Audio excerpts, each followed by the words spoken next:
আসসালামু আলাইকুম সম্মানিত viewers, welcome to I solution. This is Syed Nazrul Islam. রোমানিয়ায় কী ধরনের কাজ এবং কাদের জন্য, আমি সেই সম্পর্কে কিছু কথা তুলে ধরব।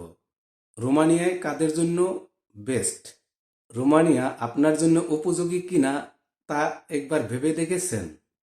আপনি যে কোম্পানির মাধ্যমে আসতেছেন সেই কোম্পানিতে আপনি সেই ধরনের কাজ করতে পারবেন কিনা, সেই ধরনের মন মানসিকতা আপনার তৈরি হয়েছে কিনা, এবং সেই কোম্পানিতে আপনি কন্টিনিউ কাজ করতে পারবেন কিনা সেটা একবার ভেবে দেখবেন আপনি আসার পূর্বে। এটা আপনাদের কাছে আমার বিশেষ অনুরোধ। আপনি যে কোম্পানির মাধ্যমে রোমানিয়া আসবেন, আপনাকে টার্ম অ্যান্ড কন্ডিশন অনুপাতে সেই কোম্পানিতেই কাজ করতে হবে। সেটা যত বড় কঠিন কাজই হোক এবং সহজ কাজ হোক না কেন, আপনাকে সেখানেই কাজ করতে হবে। আপনার কাজ ছাড়া কোনো উপায় নেই। আপনাকে সেই কোম্পানিতেই যত কঠিন এবং কায়িক পরিশ্রমের কাজ হোক না কেন আপনাকে অবশ্যই করতে হবে। আপনার কন্ট্রাক্ট পেপারে যেই টার্ম অ্যান্ড কন্ডিশন আছে সেই অনুপাতে আপনাকে অবশ্যই কাজ করতে হবে। সেটা রোমানিয়া হোক, ইউরোপের যে কোনো দেশ হোক, এবং আমেরিকা বলেন, অস্ট্রেলিয়া বলেন, কানাডা বলেন, যেখানেই আপনি আসেন না কেন আপনাকে কাজ করতেই হবে।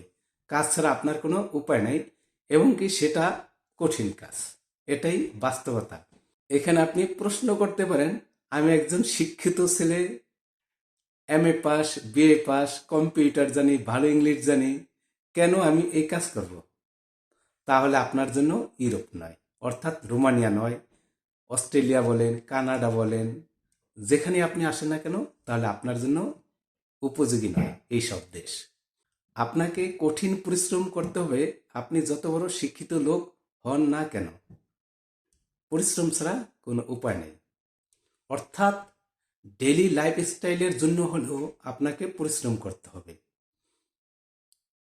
অর্থাৎ আমাদের দেশে লেখাপড়া দিয়ে এইসব দেশে সেই ধরনের উপযোগী কোনো কাজ আমাদের জন্য নেই। তাই আপনাকে যেই কাজই হোক না কেন সেটা আপনার করতে হবে, অর্থাৎ যে কোম্পানির মাধ্যমে আপনি আসেন সেই কোম্পানিতে। আর আপনি এসেই যে লক্ষ লক্ষ টাকা ইনকাম করবেন রোমানিয়াতে, তা কিন্তু নয়। অর্থাৎ আপনার কন্ট্রাক্ট পেপারে A to Z পর্যন্ত দেওয়া আছে, এর ব্যতিক্রম আপনি কিছুই সুযোগ সুবিধা পাবেন না। তবে আপনাকে ধৈর্য ধারণ করে ওইখানে কাজ করতে হবে। এখানে আরেকটি অ্যাডভান্টেজ আছে, যারা শিক্ষিত, স্মার্ট, কম্পিউটার জানেন এবং ভালো ইংলিশ জানেন, তারা আপনার ওই কোম্পানির কাজের পাশাপাশি আপনারা কোনো ট্রেনিং বা কোর্স যদি করেন তাহলে আপনাদের জন্য সুবর্ণ সুযোগ আছে ইন ফিউচার। আপনি যদি ওই কোম্পানি থেকে মুভ করতে চান তাহলে প্রথমে আপনাকে তৈরি করতে হবে ওইখানকার উপযোগী করে, যাতে করে আপনি ভালো একটি জব খুঁজে নিতে পারেন। যেহেতু আপনি শিক্ষিত, স্মার্ট, কম্পিউটার জানেন, ভালো ইংলিশ জানেন, তো এটা আপনার দ্বারা সম্ভব। আর আমিও চাই না যারা শিক্ষিত, স্মার্ট, কম্পিউটার জানেন, কম্পিউটার সম্পর্কে ভালো নলেজ আছে এবং ভালো ইংলিশ জানেন, তারা বছর পর বছর এই কষ্টের কাজ করেন। তবে আপনাকে সার্টেন টাইম করতেই হবে। তবে এটার অর্থ এই নয় যে আপনি ওইখান থেকে আসার সাথে সাথেই অন্য জায়গায় মুভ করবেন। এটা কিন্তু বুদ্ধিমানের কাজ হবে না। আপনি মুভ করবেন, যেখানে যাবেন ওইখানে আপনার ওয়ার্ক পারমিট হবে কিনা, ওয়ার্ক পারমিট হওয়ার পরে আপনার যে কোম্পানি, আপনি যেখানে কাজ করতেছেন ওই কোম্পানির লোকদের সাথে আপনি গুড কম্প্রোমাইজের মাধ্যমে এবং ভালো নেগোসিয়েশনের মাধ্যমে আপনি যেতে পারেন। ওটা কোনো সমস্যা না, কিন্তু ইলিগেল হওয়া যাবে না। অনেকেই আছে দেখছে রোমানিয়া আসছে, বেতন কম, কঠিন কাজ, তাই তারা অন্য কোথাও মুভ করে যায়, রোমানিয়ার ভিতরেও অথবা ফ্রান্স, পর্তুগাল, জার্মানি, অর্থাৎ যেখানে পারে মুভ হয়ে যাচ্ছে। এটা বুদ্ধিমানের কাজ না। আপনি আসছেন লিগেল, সেখানে কম হোক বেশি হোক আপনি বেতন পাচ্ছেন, সুযোগ সুবিধা পাচ্ছেন, আপনি অন্য দেশে যাওয়ার পরে আপনি কিন্তু ইলিগেল, সেখানে কোনো সুযোগ সুবিধা নাই আপনার। আপনি লিগেল হয়ে যদি এক্সাম্পল 70-80 বা 1 লক্ষ টাকা ইনকাম করেন, এখানে আপনার একটা সুবর্ণ সুযোগ আছে, অর্থাৎ আপনি পাসপোর্টের জন্য অ্যাপ্লিকেশন করতে পারতেছেন। আর অন্য কোথাও আপনি যাওয়ার পরে এই সুযোগটা আপনার থাকবে না। কারণটা কি, আপনি ওইখানে যাওয়ার পরে ইলিগেল, আপনার কোনো ওয়ার্ক পারমিট নাই, ওইখানে কাজ করার অনুমতি নাই, তাই আপনি ইলিগেল। দেখা যাচ্ছে আপনি ওইখানেও সুবিধা করতে পারতেছেন না, চলে যাচ্ছেন আরেকটি দেশে, ওইখানেও সুবিধা করতে পারতেছেন না, চলে গেলেন পর্তুগাল। দেখা যাচ্ছে আপনি এইখান থেকে ওইখানে, ওইখান থেকে ওইখানে, এইভাবে মুভ করতেছেন, কিন্তু আপনার টাকাও ইনকাম হচ্ছে না, আপনি লিগেলও হতে পারতেছেন না। দেখুন, আপনার সাথে যে আসছে সে যদি ওই রোমানিয়ায় থেকে যায়, ওই কোম্পানিতে কাজ করতেছে কন্টিনিউ, আফটার 5 ইয়ার্স তার ফিউচার ব্রাইট। আফটার 5 ইয়ার্সের পরে সে সেই দেশের পাসপোর্ট নিয়ে যে কোনো জায়গায় উন্নত দেশে মুভ করতে পারতেছে, তখন সে লক্ষ লক্ষ টাকা ইনকাম করতেছে। বা রোমানিয়ায় সে ব্যবসা করতে পারতেছে, যেহেতু সে শিক্ষিত ছেলে, তার একটা বিরাট অ্যাডভান্টেজ আছে। যদিও বাংলাদেশের শিক্ষার তেমন মূল্য নেই, তবে এটার অর্থ এই নয় যে একেবারে মূল্য ছাড়া। কারণটা কি, আপনার তো জ্ঞান বুদ্ধি আছে। আপনি লেখাপড়ার মাধ্যমে যে জ্ঞান বুদ্ধিটা অর্জন করছেন, তার কম্পিউটার সম্পর্কে আপনার ধারণা আছে, ভালো ইংলিশ জানেন, আপনি নিজেকে উপযোগী করে তুলে ফেলছেন সেই দেশে, তো আপনি সুন্দর জব খুঁজে নিতে পারতেছেন বা ভালো বিজনেস করতে পারতেছেন। এর চেয়ে বেটার লাইফ আর কি হতে পারে? আর যারা মনে করেন যে না, আমি এই কষ্টের কাজ করব না, আমি রোমানিয়া যাব, রোমানিয়া থেকে আমি অন্য দেশে চলে যাব, এটা আপনাদের কাছে আমার বিশেষ অনুরোধ, এটা আপনারা করবেন না। আপনারাও ইলিগেল হয়ে গেলেন, মাঝখানে বাংলাদেশের রেপুটেশনও খারাপ করলেন। এই খারাপ রেপুটেশনের জন্য দেখা গেল রোমানিয়ার লোকজন বা কোম্পানির লোকজন তখন বাংলাদেশ থেকে মুখ ফিরায় নেবে। এটা আপনার জন্য হোক, আমার জন্য হোক, বা যারা ওইখানে স্টে করতেছে তাদের জন্য হোক, এবং যারা আসতে চায় তাদের জন্য কোনোটাই সুখকর নয়। তাই আমরা এটা করব না, এই কাজ থেকে আমরা বিরত থাকব। আমরা যেখানে আসব, সেটা রোমানিয়া হোক, পর্তুগাল হোক, চেক রিপাবলিক হোক, পোল্যান্ড হোক, লিথুনিয়া হোক, ইটালি হোক, যেই দেশে আপনি আসেন না কেন, ধৈর্য ধরে আপনাকে কাজ করতে হবে। ধৈর্যর ফল আপনি আজ হোক কাল হোক ইনশাল্লাহ পাবেন। যখন আপনি রোমানিয়া আসতে চাচ্ছেন বা ইউরোপের যে কোনো দেশে আসতে চাচ্ছেন, তখন আপনাকে আপনার ফুল মাইন্ড চেঞ্জ করে ফেলতে হবে। যদি আপনি নিজেকে ইউরোপে আসার উপযোগী করে তুলতে পারেন, তাহলে আপনি সাকসেসফুল, এবং কি ব্রাইট ফিউচার আপনাকে হাতছানি দিয়ে ডাকছে। ইউরোপে যেমন কঠিন কাজ করার জায়গা, তেমন সহজ কাজেরও জায়গা আছে, তবে সেটা আপনাকে তৈরি করে নিতে হবে, এটা আপনাকে কেউ তৈরি করে দেবে না। শিক্ষিত লোকদের বিশাল অ্যাডভান্টেজ এখানে, সেটা আমি পার্সোনালি জানি। যদিও আমি আয়ারল্যান্ডে বসবাস করে আসতেছি, প্রথমে আমি এসে এখানে অনেক কঠিন কাজ করেছি। আল্লাহর রহমতে এখন আপনাদের দয়ায় আমি এখানে একটি সরকারি জব করি, আল্লাহর কাছে হাজার শুকরিয়া আদায় করি। তবে এটার পিছনে আমার অনেক পরিশ্রম করতে হয়েছে। এখানে আমি লেখাপড়া করেছি, তারপরে আমি এই সরকারি জব পেয়েছি। তাই যারা শিক্ষিত ছেলে, তাদের ফিউচার ইজ ব্রাইট। আপনি যেহেতু শিক্ষিত ছেলে, তাই সেই শিক্ষা, মেধা, অভিজ্ঞতা দিয়ে নিজেকে ফুটিয়ে তুলতে হবে, তাহলে আপনি সাকসেসফুল। চলুন আমরা শুনে আসি কি কি কাজ আছে রোমানিয়ায় এই মুহূর্তে। নাম্বার 1, কনস্ট্রাকশন কাজ। খুবই কঠিন কাজ। যারা আসবেন তারা খুব চিন্তা ভাবনা করে আসবেন। এই কনস্ট্রাকশনে প্রচুর লোক ওরা রিক্রুট করে, কনস্ট্রাকশনের বিভিন্ন ডিপার্টমেন্টে। তারপরে আছে ফ্রাইট হ্যান্ডেলার্স, অর্থাৎ এটা আপনার বাইকেল হতে পারে, ট্রাক হতে পারে, এয়ারপ্লেন হতে পারে, শিপ হতে পারে, অর্থাৎ এখানে আপনার মালামাল ওঠা নামানো করা।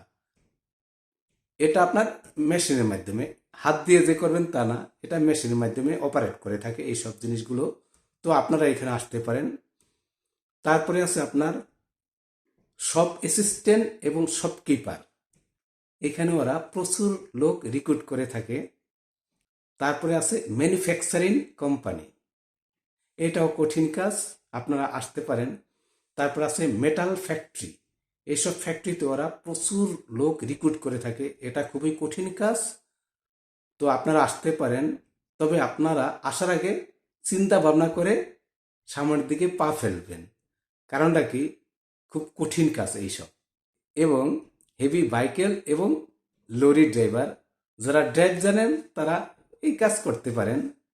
এখানেও ওরা প্রচুর লোক রিক্রুট করে থাকে। তার পাশাপাশি আপনার হোটেল রেস্টুরেন্টে শেফ নিয়োগ করে আসছে বিশ্বের বিভিন্ন জায়গা থেকে।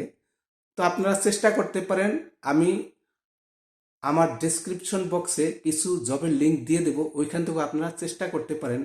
বিশেষ করে আমার কাছ থেকে এক ভদ্রলোক আইটি সেক্টরে লোক নিয়োগ করার জন্য লোক চেয়েছিলেন। তো দেখা যাক, বাকিটা আল্লাহ ভরসা। যখন আপনারা নিজেরা জব সার্চ করে ওয়ার্ক পারমিট নেবেন, তখন আপনারা বাংলাদেশে ভালো এজেন্সি দেখে তাদের কাছে যাবেন। কারণটা কি, অনেক এজেন্সি আছে দেখা গেছে মানুষের কাছ থেকে টাকা পয়সা নিয়ে বছরের পর বছর তাদেরকে ঘুরাইতেছে, কিন্তু তাদেরকে রোমানিয়ায় পাঠাতে পারতেছেন না। তো এটা খুবই দুঃখজনক ঘটনা। এরকম অনেক ঘটনা আমার জানা আছে। তাই আপনারা খুব কেয়ারফুলি, তবে কিছু কিছু ভালো এজেন্সি আছে, যারা ভালো এজেন্সি তারা কখনো আপনাকে ঘুরাবে না, হয়তোবা তারা সত্য কথা বলবে যে আমার কাছে ওয়ার্ক পারমিট আছে বা আমি ওয়ার্ক পারমিট করে দিতে পারবো, আপনারা আমাকে কাগজপত্র দিতে পারেন। বা এখন কোনো ওয়ার্ক পারমিটের ব্যবস্থা নাই, হয়তোবা কিছুদিন পরে হবে, আপনারা আমাকে কন্ট্যাক্ট নাম্বার দিয়ে যান, আমি ইনশাল্লাহ আপনার সাথে পরে কন্ট্যাক্ট করব, যখন এই ওয়ার্ক পারমিটটা আমি করতে পারবো। তবে বাংলাদেশে যখন কনসুলেট অফিস ছিল, তখন ওরা অনেক পাসপোর্ট নিয়েছিল ভিসার জন্য, ওরা শতভাগ ভিসাই ইস্যু করছে ওই বাংলাদেশে যখন কনসুলেট অফিস ছিল। এখন ইন্ডিয়াতে অ্যাপয়েন্টমেন্ট পাওয়া খুবই কঠিন, তাই আপনারা ভেবেচিন্তে সামনের দিকে পা ফেলবেন। তবে সবারই একটি স্বপ্ন থাকে বা অ্যাম্বিশন থাকে, এই স্বপ্ন এবং অ্যাম্বিশনই মানুষকে অনেক দূরে এগিয়ে নিয়ে যায়। অ্যাম্বিশন এবং স্বপ্ন ছাড়া কেউ সামনের দিকে আগাতে পারে না। তাই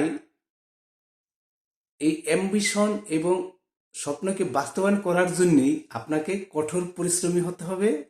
এই কঠোর পরিশ্রমের মাধ্যমেই আপনার স্বপ্ন বাস্তবে রূপ পাবে। তাই অ্যাম্বিশন থাকাটাই স্বাভাবিক, আর না থাকাটাই হচ্ছে অস্বাভাবিক। তাই আপনারা চেষ্টা করবেন হাই অ্যাম্বিশন নিয়ে বাহিরে আসার জন্য, অর্থাৎ তার পাশাপাশি কঠোর পরিশ্রমী হতে হবে। তো আপনারা চেষ্টা করতে পারেন বিভিন্ন মাধ্যমে, যাতে করে আপনারা ইউরোপে আসতে পারেন, সেই চেষ্টা করেন। সৎলোক দেখে, যেহেতু এখন বাংলাদেশে রোমানিয়ান কনসুলেট অফিস নাই, তাই সমস্ত বাংলাদেশিদের ইন্ডিয়ায় ফাইল জমা দিতে হয়। এখন অ্যাপয়েন্টমেন্ট পাওয়া খুব কঠিন এবং ভিসার ইস্যুর পরিমাণ 50%। তবে এখানে শ্রীলঙ্কা, নেপাল, ভারত থেকে প্রচুর লোক আসে এবং ভিসার ইস্যুর পরিমাণ খুব হাই ওইসব দেশের জন্য। তবে এখানে একটা সুসংবাদ, যারা মিডল ইস্টে আছেন এবং মালয়েশিয়া আছেন, তারা চেষ্টা করতে পারেন মালয়েশিয়া এবং মিডল ইস্ট থেকে ভিসার ইস্যুর পরিমাণ 99.9%, অর্থাৎ বলা চলে 100%। তাই মিডল ইস্টে যারা আছেন তারা চেষ্টা করতে পারেন রোমানিয়া আসার জন্য। তার পাশাপাশি লিথুনিয়া, চেক রিপাবলিক এবং পোল্যান্ড, যে সব দেশে ইজি আসা যায় ওই সব দেশে আপনারা চলে আসেন। আপনারা বেতন কত, কি কাজ, এটা না দেখে আপনারা চলে আসেন ইউরোপে। ইউরোপে আসতে পারলে আল্লাহর মতে ভালো একটা লাইফ লিড করতে পারবেন, সেটা যেই দেশে হোক না কেন। আপনারা আসার জন্য চেষ্টা করেন, বাকিটা আল্লাহ ভরসা। আমি একজন প্রফেশনাল ইউটিউবার নয়, আমার যদি কোনো ভুল ভ্রান্তি হয়ে থাকে আপনারা আমাকে সুন্দর ক্ষমা দৃষ্টিতে দেখবেন। আল্লাহর রহমতে আপনাদের দোয়ায় এখানে আমার একটা সরকারি জব আছে। আমি এখানে আল্লাহর রহমতে একটি ভালো জব করি। জাস্ট এখানে আসছি আপনাদের কিছু ইনফরমেশন দেওয়ার জন্য, এটাই। বাকিটা আল্লাহ ভরসা। তো সম্মানিত ভিউয়ার্স, আসুন আমরা নামাজ পড়ি, রোজা রাখি, সৎ কাজ করি, সৎ উপার্জন করি। আমরা কারো উপকার করতে না পারি, হেল্প করতে না পারি, আমার দ্বারা আপনার দ্বারা কেউ যেন ক্ষতিগ্রস্ত না হয়, সেই চেষ্টা আমরা করব। এবং আজ হোক কাল হোক আমাদের মৃত্যুবরণ করতে হবে, আমাদের মৃত্যুবরণ করতে হবে। তাই এই আল্লাহর জমিনে আল্লাহর দিন প্রতিষ্ঠা করার জন্য আমরা চেষ্টা করি। আল্লাহ আমাদের সেই তৌফিক দান করুন। আসসালামু আলাইকুম ওয়া রাহমাতুল্লাহি ওয়া বারাকাতুহু।